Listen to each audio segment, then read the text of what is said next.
to the Talent Optimization Podcast, the go-to podcast for CEOs and HR professionals wanting to bridge the gap between the strategy and tactical implementation of talent optimization within their organizations. Through interviews, predictive index, and personal experience, your host, Tracy Shirk, helps you discover the facets of talent optimization from both a CEO and HR perspective to truly create the dream team for your organization. Are you ready? Let's get started. Welcome to Talent Optimization with Tracy Shirk. We are thrilled that you are here today as we chat about pausing and reflecting on the work that we've done in 2021 and planning for 2022.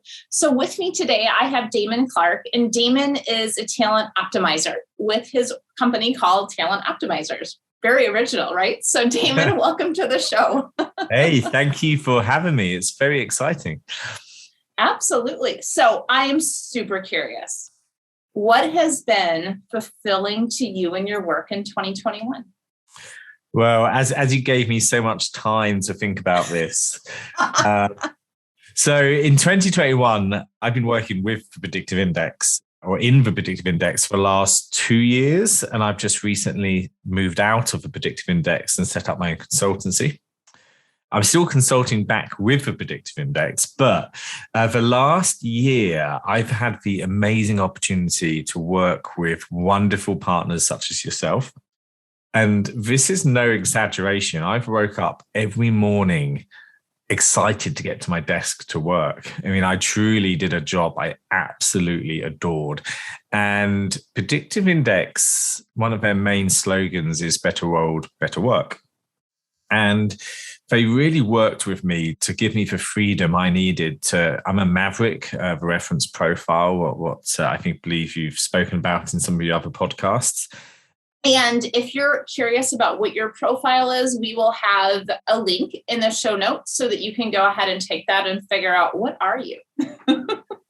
So yeah, we're both mavericks. So we often get distracted when we talk and have great ideas. But Predictive Index really let me, a maverick likes to have the kind of freedom to explore and innovate. And they really let me do that. So for 2 years, they just let me test, work with my partners on new ideas, feed it back in. And I was almost left on a little bit of an island to kind of explore and feed back what I've learned. And, out of my career of, I don't want to think how many years now, I'm mid-40s something. But during my career, I've never been in a job where I've enjoyed it so much. And so I'm thankful for just having the ability to make a difference with my partners and also work in a way I really enjoy and get a lot out of. Awesome. Thank you so much for that. So as we reflect on 2021, and if you haven't listened to last week's podcast, I'm going to kind of give you a nudge to do that because we talk about the importance of reflection. And I wanted to kind of showcase that here a little bit today of what does that reflection really look like on the spot without having any prior warning that that's what you're going to do. But when we reflect, it allows us to really see what are those things that are great that happen, but also what are those results that we didn't hit. And I didn't ask Damon to go into that piece, but that's something that as you're reflecting, understanding, hey, did I hit every result that I had inside of my organization? Because what that does is that is your roadmap, that is your springboard for how you plan for the next year to really execute on those items. And ensure that, guess what? Are you focusing on the right things? Because there may be things that are currently on your roadmap that have no business being there. So, Damon, I'm so excited to talk about the 5 tips before going into the 2022 planning. Yeah, absolutely. So this is quite close to my heart because I wish I had these 5 tips going back 15 years ago when I started my own business. Because if I'd have followed them, I think I would have had a little bit less stress. I mean, we were successful, but it didn't come without a little bit of stress and anxiety. So yeah, I'm excited to go through my top tips for 2022 planning. Good deal. So what are they? Hey. So number one is basically not to avoid it. And I'm having a lot of these conversations at the moment with some of my clients, and some of the team members don't want to take the time out to do an offsite, which is, to me, absolutely crazy. And it's not too late to get it done. And, spending 2 days on an offsite to get a team aligned on the strategy moving forward couldn't be a better use of your time. But I hear the common situation that teams don't want to do this because they're so busy. They just want to get their jobs done. But unless you can step out of the day-to-day tactical work, you're not going to move forward and grow and flourish as much as you should do. Absolutely. And I think, something that we hear so often from the clients that we're working with is, Tracy, what's the ROI on this? Why is this important? And, the question that we typically ask is, say, hey, are you currently hitting your business results? And are the people inside your organization fulfilled in the work that they're doing, which results in being engaged, more profitable, and more productive? And those answers are typically either no, or, there's room for some growth here. Then the next question is, well, what does the time look like and what does the cost look like, right? So many times those are some of those two drivers. And I will name for us, Damon, you actually came in and did this for our team, and what was so incredible about that time within our team. And by the way, you'll hear more about our team's experience with us next week on the podcast. But what was incredible about that is that we saw so many of the things, both individually and as a team, that we were doing amazingly well and where we could shift. And we've implemented a lot of those. So I'll save that for next week. So tip number one is, don't avoid it and make sure that, you don't underestimate that value. And also the value of a third-party facilitator. So obviously you work in talent and strategy, but you still saw the value of bringing someone else in to navigate that conversation. And that sort of feeds into that, situation of doing that meeting. It's so important. So hats off to you.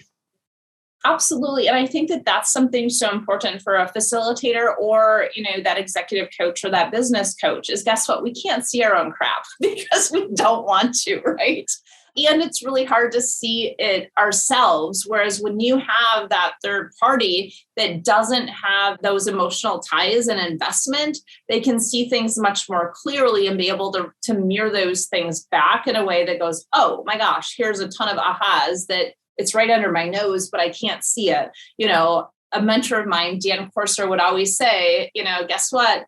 The cobbler's kids don't have shoes. Always remember that. I know, absolutely. Absolutely. It was funny, back in my HubSpot days, I worked with a lot of marketing agencies, and the funny thing is their marketing was terrible because they'd always be working on other people's marketing and forgetting their own marketing. So yeah, it's quite a common situation in business.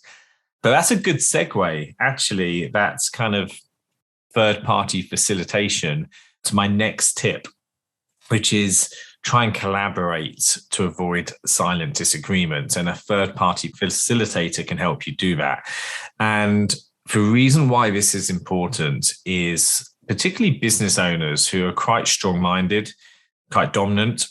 Having that ability to collaborate and get everything out on the table is so key, because the silent disagreement is what kills targets and teams, is having those people in the room who don't quite believe what you say or don't quite agree with the path on how to get there. So having that third-party facilitator and having that meeting and collaborating and getting everything out on the table is so important. I kind of use the 5 dysfunctions of a team model by Patrick Lencioni. And he talks about, building that trust to uncover, to get everything out on the table, to understand that conflict is healthy in order to get everyone's ideas out there. And then you're going to get a lot more buy-in and commitment to the goals you're trying to achieve. So that's my second tip, is really making sure you collaborate within that team to figure out what the target should be and how you're going to get there. Great. Thank you for that. And what's your third tip? Definition of done. So this comes from EOS, I believe. I'm a big fan of. And before we move forward, I know sometimes we lose our listeners in alphabet soup. So can you define what EOS is? Absolutely. EOS is the Entrepreneurial Operating System. And it's basically a operating system to run your business on, how to do your business plan, how to manage your meetings, and basically everything you need to know to run a business. So often in my consulting, I go in and focus on talent and end up working on kind of setting up business processes to help that side of things as well. So I do a lot of strategy work. And there's a great book called Traction, which goes through their operating system. And it's a very easy read. And I highly recommend it to anybody.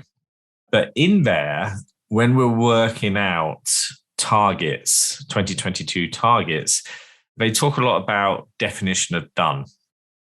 And what we want is no ambiguity on whether your goals are achieved at the end of the year. So an example I have is, I see this all the time. We work out our kind of strategy and targets and goals, and we get something like we're going to set up a CRM. And now, how do you know if that's been done or not? Because, setting up a CRM could just be, purchasing it online. There's no value in that. So something better would be implement a CRM to ensure all existing clients and contacts are in the new CRM and segmented into categories and renewal forecasts and timelines to be complete for all clients. So that's a little bit more robust. There should be a time frame on that as well. It's a little bit more, okay, that's done or not done. We don't want to get to the end of the year thinking, was that achieved? So that's my third tip, is just make sure all your goals are wordsmithed appropriately to make sure they're done at the end of the year or not.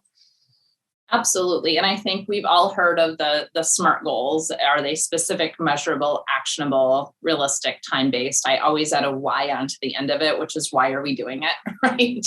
Does this tie back to the mission of our organization? We tend to call them done. Is that done, right?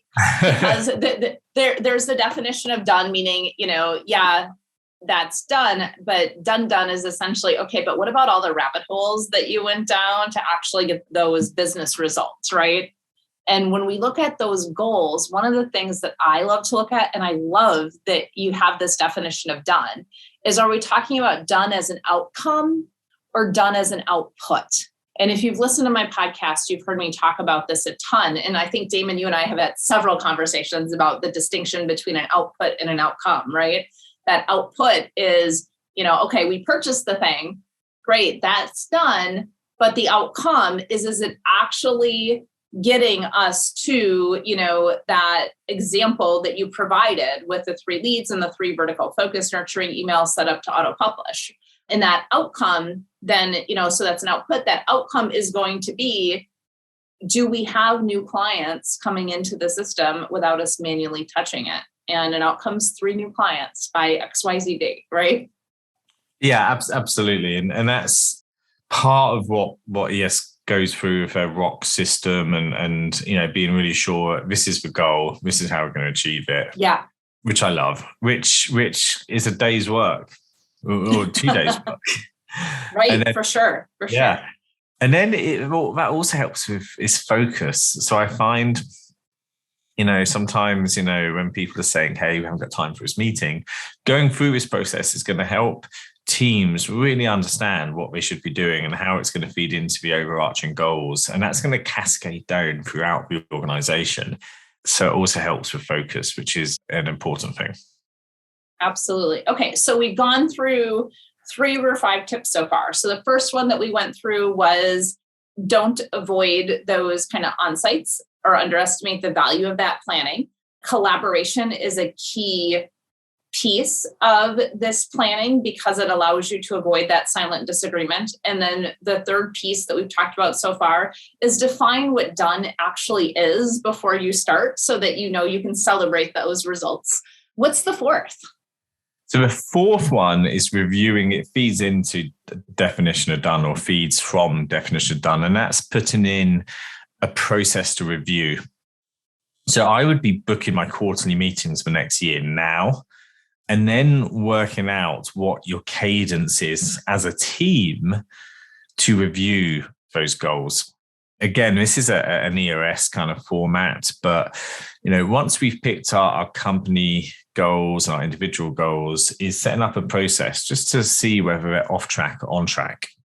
And when that question's asked you, is your goal off track and on track? There's no but if. It's just simply off track or on track. And if it's off track, there's not a problem there.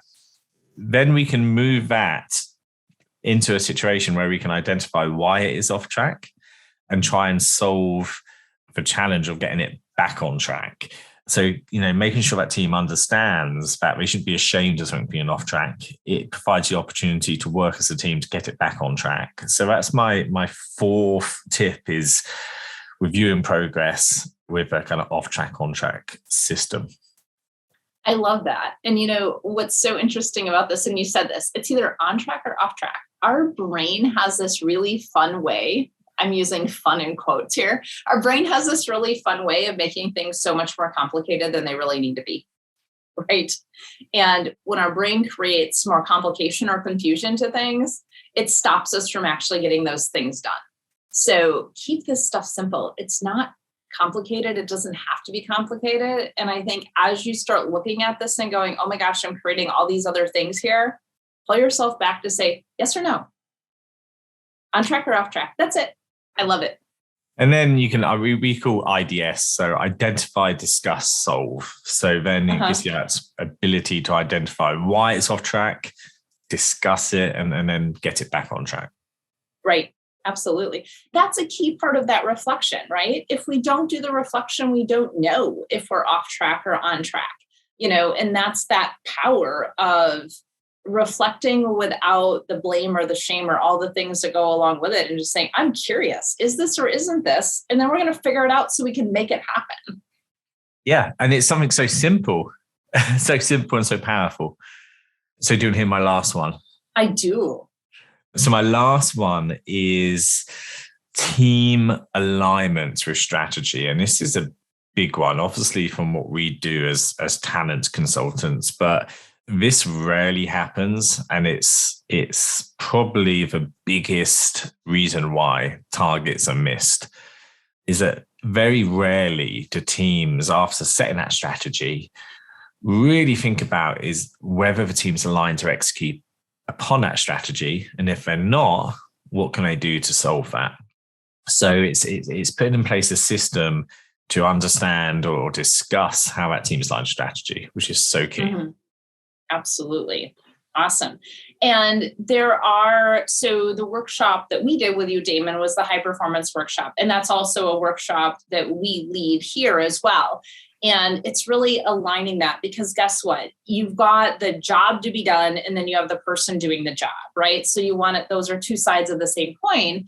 And yet when we start to look at what is our business strategy and what are those business results that we're looking to execute on, if we don't have our teams aligned, so often, if we don't have those teams aligned and consciously look at that, our teams may be going in different directions and not in the direction, which is the strategy that we're trying to execute on. And a lot of times it doesn't take huge tweaks to get everyone on the same page. And when we do is when we kind of create those teams that everything's in flow and they're fun, which means, guess what?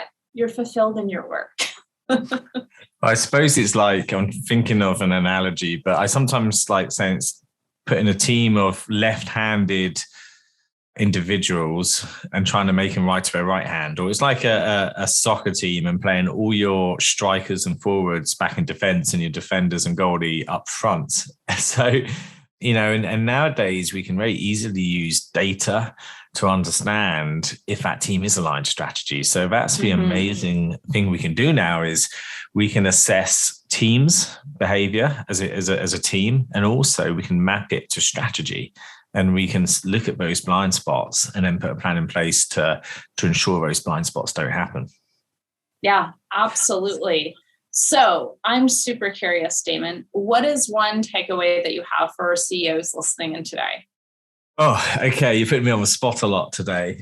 So one takeaway. So hopefully I've given five great tips there. But if I was going to give you one and prioritize, it's going to be reach out and bring someone in to help you with this, because particularly on leadership teams, leadership teams mostly consist of high performing individuals, and they have great awareness, and they've worked with business operating systems and understand strategy, and sometimes can be inclined, not to reach out for help. Oh, thank you so much for joining us. And I hope you enjoyed our conversation here today, and enjoy your holiday season. Thank you so much. Thank you. Thank you for joining us on this episode of the Talent Optimization Podcast.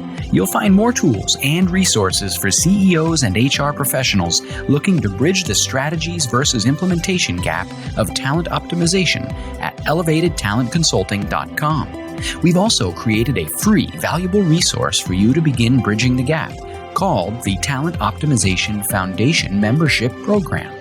You can access it for free at elevatedtalentconsulting.com/foundation. Be sure to tune in next week for another episode to learn more about talent optimization and creating a dream team for your organization.